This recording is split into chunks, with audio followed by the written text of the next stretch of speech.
Is there anything else you guys want to add to this video before we wrap it up? I kind of do. We had a really good question from our buddies online. We posted it earlier today, and I'm going to pull it out because my memory is horrible. And I know Adrian Pomeris asked it, but I can't remember exactly how he phrased it. So sorry, That's why Adrian. yelling at the screen right now. I do. Yeah, I know. He's probably like, dude, pay attention. I do. I really appreciate it, brother.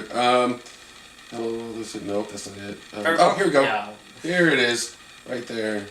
And okay, slow internet. Sorry, guys. So Adrian asked us, is a night game hard for us to ref? Yeah.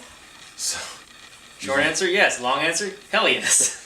The logistics of putting together a night game is different than putting together a day game. And after we've done all the planning and put up what we want to do for the game layout-wise, how we expect the game to go, one of the biggest differences is that reffing factor.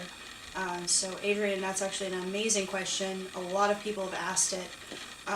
Reffing a night game gets really difficult, and we ask a lot from our refs whenever we have a night game because it's intense and it's hard to do. I think one of our hardest things, and I'm gonna let Jags answer too, of course, is that it's hard enough to ref airsoft during the day. BBs aren't paintballs; they don't leave marks that we can easily see and go, "Hey, I know you're cheating." And honestly, we try to give you guys the benefit of the doubt because, I mean, how awful would everyone feel if the BB literally ricocheted in front of you off of a twig that we couldn't see from a distance and it looked like it hit you but it didn't. So it's difficult enough as it is in the daytime. At night, it's impossible. Unless everybody's using tracers, and if you really want, I mean, I can sell everybody tracers and make you guys play with field BBs only. But But it would be filthy. but that's not cool. Nobody likes to do that because everyone has their own preferred weight and brands. So reffing that game really for us becomes a safety issue. And at night, on an outdoor field as opposed to say like an indoor field at Game Pod, even if they turned out all the lights, it's still smooth. Yes, you'll run into a wall. Yes, it's funny. But you don't have to worry about falling off of, what is it, maybe a 10, 15-foot drop? Yeah, we do, and there's also random rocks. And there's rocks, and there's twigs, and there's, a bobcat that likes to live on the other side of the river that comes out to eat at night. And it's not zero light out there, it's low light. It's not zero, there's some light. I can see mostly across the field. Once your eyes adjust to the darkness, if we have a full moon, you can see. Oh, that's great. That's the you can best. see. It's not like it's complete darkness, but it's still dark enough that you couldn't see a BB bounce off someone. So I think a lot of times the players get upset in a game like that when they think they hit somebody, because there's really no way to tell if you did hit them at that point. It's just up to them to call it. Yeah. And that's what makes it harder. So go ahead, Jax. It's like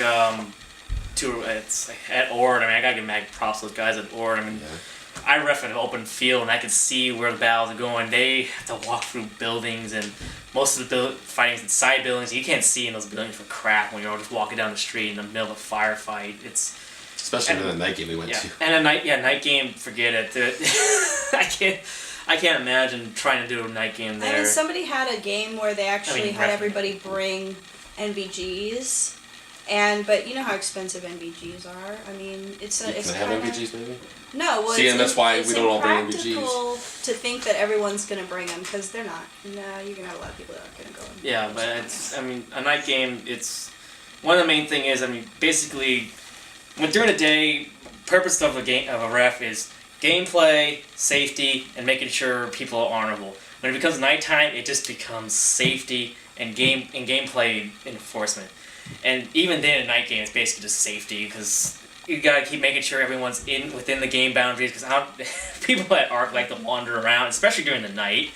But see, that's where it comes back to this too, though. When we do our game designs, I mean, one of the modes in Battlefield, you got Conquest, where it's flag after flag after flag, and we have run actually our most successful night game, I think, and I don't mean in terms of attendance, because that was the Warfighter game. Yeah. Because we had the fireworks, the helicopters, everything going on. That was probably the coolest night game I've ever played in.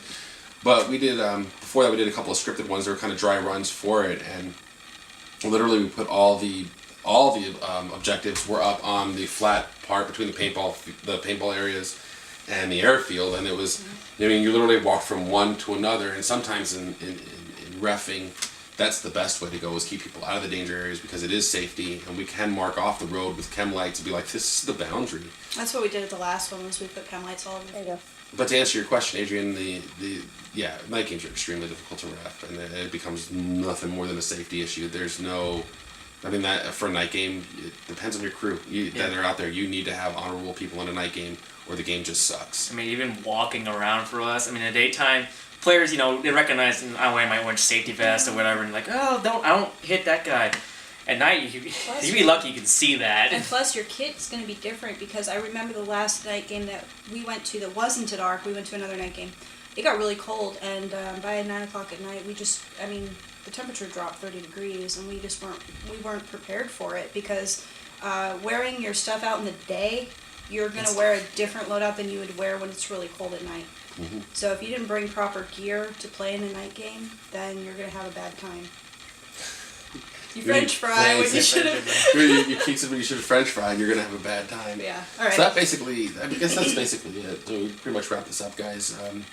But we want to thank you for watching, and any suggestions or questions. Just make sure to subscribe us on YouTube, our channel. We like to see the numbers.